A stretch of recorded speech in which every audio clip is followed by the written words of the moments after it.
It is graduation weekend for colleges all across the state. Seniors are preparing to cross the stage in their cap and gown and accept their diplomas. But today, a different group of graduates reached that milestone. Instead of earning their degree in the classroom, they earned it behind bars. Inside the Varner Unit in Lincoln County, a high-security state prison for men, some of Arkansas's most dangerous criminals are living out the rest of their days.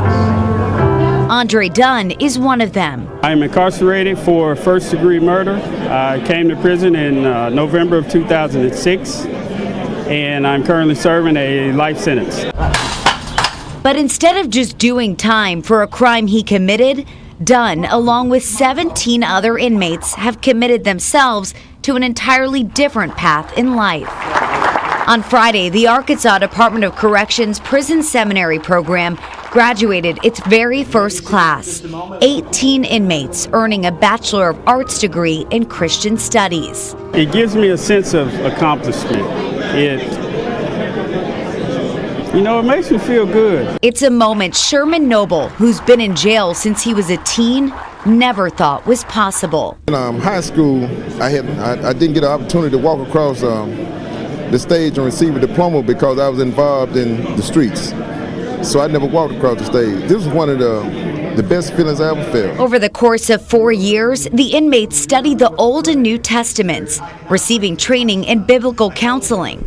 It's part of the Mid-America Baptist Theological Seminary, which launched the prison initiative in Arkansas in 2019. Some of these guys, when they started, felt like they didn't have any hope, any purpose.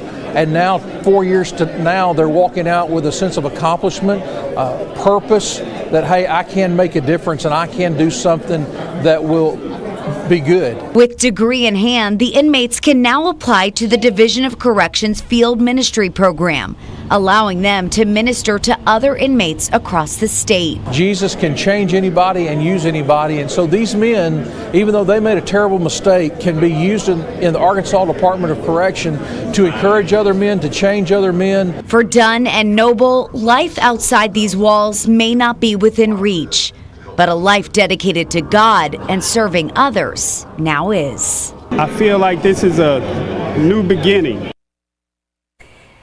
The inmates have to go through a selection process in order to enter the program. They also have to have a GED and be on good behavior in order to be selected.